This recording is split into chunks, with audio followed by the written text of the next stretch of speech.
لومي كلت حزرت زيناتات عم مጨረሻ ድማ ንኣፍቀርቲ ቡን ጽቡቕ ዜና ኣለና ምሳና ጽንሑ ዩውሃንስ ተባህለ ኤርትራዊ ሆላንዳዊ አሳጋራይ ኣብ ናይሮቢ ተታሒዙ መንግስት ሆላንድ መዓልቲ ልደት ፈረንጅ ከም ዘረከበ ኢንተርፖል ኣፍሊጡ ዩውሃንስ ብዘይሕጋዊ ምስግጋር ደቂ ሰባት ስኑእ ሰነዳትን ክስ ቀሪቡሉ ምህላው ክፍለጥ ተኻኢሉ ወዲ 53 ዓመት ዩውሃንስ ኢንተርፖል ክድለጽ ድሕሪ ምጽንሑ በመተባበር ፖሊስ ኬንያ ኣብ ጫፍ ከተማ ናይሮቢ ተታሒዙ ዓሰርተታት መንእስያት ደቂ ኣንስትዮ ህጻናትን በመገዲ ኤስያ ናብ ኤውሮጳ ከሰጋግር ከም ዝጸንሐ ዝግለጽ ዩውሃንስ ብውሕዱ ኣብ أربعة تصريحات مسجر دك سبات كم تساعد بوليس كينيا جالسو جون هابتا باسبورتن فيزان نايلدت مرأة مهرتن كال سنداتن كال نايمت تلال تجبارات بمفصام أما إتزاجات إيرتراني إثيوبيان بزهقاوي مجدي ناب هاجر أوروبا كم زساجر إكساس كاب نفس وقف بزهقاوي مجدي زساجرم سبات كاب أسرت حامش تشيك ساب $10 كم تقبلن بزوها الدماء أطالي لوم كم تصورني جلسو ዩውሃንስ ካብ 2017 ጀሚሩ መንግስት ሆላንድ ክድለ ከም ዝጸንሐ ኣብ ኬንያ ተታሒዙ ናብ ሆላንድ ምስ ተወስደ ካብ መዕርፎ ነፈርቲ ኣምስተርዳም ብቀጥታ ናብ ቤት ማሕቡስ ተወሲዱ እዚ ናይ ሆላንድ ዜግነት ከም ዘለዎ ዝግለጽ ኤርትራዊ ሆላንዳዊ ክሳብ ግቡእ መስርሕ ፍርዱ ዝውዳእ ኣብ ቤት ማእሰርቲ ከም ዝጸንሐን በቲ ቀሪብሉ ዘሎ ክሲ ገበነኛ ኮይኑ እንተተረኺቡ ክሳብ 8 ዓመት ክእሰር ከም ዝኽእል ኣብ ኢንተርፖል ዝወፀ ሓበሬታ ይጠቅስ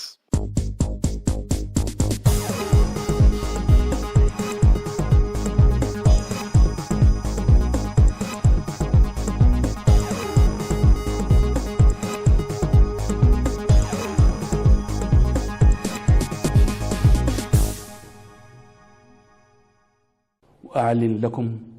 استقالتي من منصب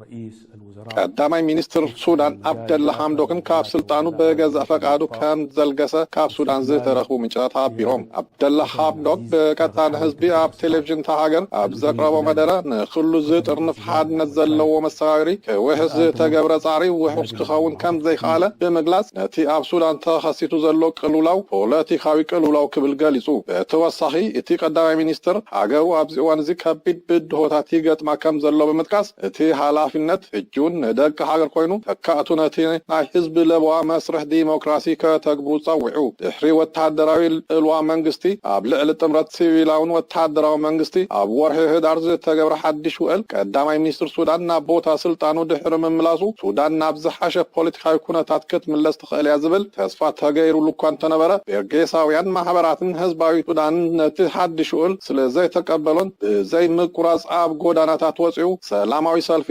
بمقبار كنازوان حدش سيفيلاون ديمقراسيون منغستي كمسرات كطالب كام زصنحه يفلط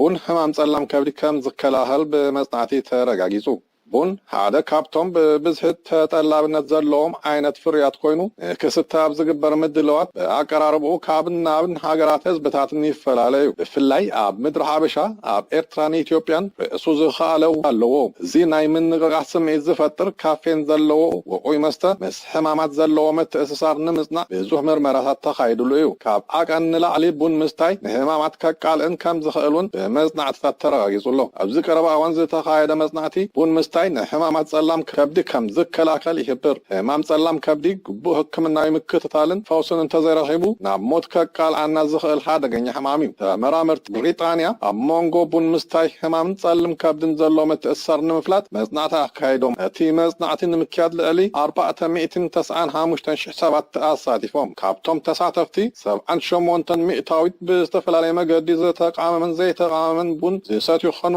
ከለዉ እቶም 22 ሚእታዊት ድማ ፈጽሞም ቡን ዘይሰትዩ ምንባሮም ተገሊጹ ከምዚ ዓይነት ኣካይዳ ንኣስታት 10 ዓመት ዝተጓዓዘ ድማ እዮም እቲ መጽናዕቲ ኣብ ዘካየድሉ ዝነበረ እዋን 3600 ሰባት ብሕማም ጸላም ከብዲ ክጥቅዑን ከለዉ 301 ሰባት በቲ ሕማም ሞይቶም ውፅኢት ናይቲ መጽናዕቲ ከም ዝሕብሮ እቶም ቡን ዘዘውትሩ ብሕማም ጸላም ከብዲ ዝጥቅዑ ዘለዎም ተኽእሎ ትሑት ኮይኑ ተረኺቡ ብዘይካዚ ቡን ጸላም ከብዲ ብሰፊሑ ከይትሽፈን ከም ዝከላከል ኣብቲ መጽናዕቲ ተሓቢሩ እቶም ቡን ዘይሰትዩ ሰባት ግን በቲ ሕማም ዝያዳ ክጥቆዮም ተራእዮም ሕማም ጸላም ከብዲ ብዝተፈላለየ መገዲ ከጋጥም ዝኽእል እኳ እንተኾነ ቅድሚ ግዳይ ናይቲ ሕማም ምዃንካ ወንምዝውታር ሓደ ካብቲ ክንከላኸለሉ ንኽእል ሜላ ምዃኑ እቶም ነዚ መጽናዕቲ ዘካየዱ ተመራመርቲ ይነግሩ ንሳቶም ወሲሖም እቲ ቀንዲ ጠንቂ ሕማም ጸላም ከብዲ ልዕሊ ዓቐን ኣልኮላዊ መስቲ ምውሰድ ምዃኑ ብምጥቃስ እዚ ድማ ደረጃታቱ እናተፈላለየ ክሳብ ናብ ሞት ዘብጽሕ ሕማም ጸላም ከብዲ ክበጽሕ ከም ዝኽእል የረድኡ እምበኣር ሓደ ካብቲ ካሕመምናን ከለና ክንገብሮ ንኽእል ኣብ መዓልታዊ ናብራና ካብ 2 ክሳብ 3 ፊንጃል ቡን ምስታይ ምስ ኩነታት ጥዕናና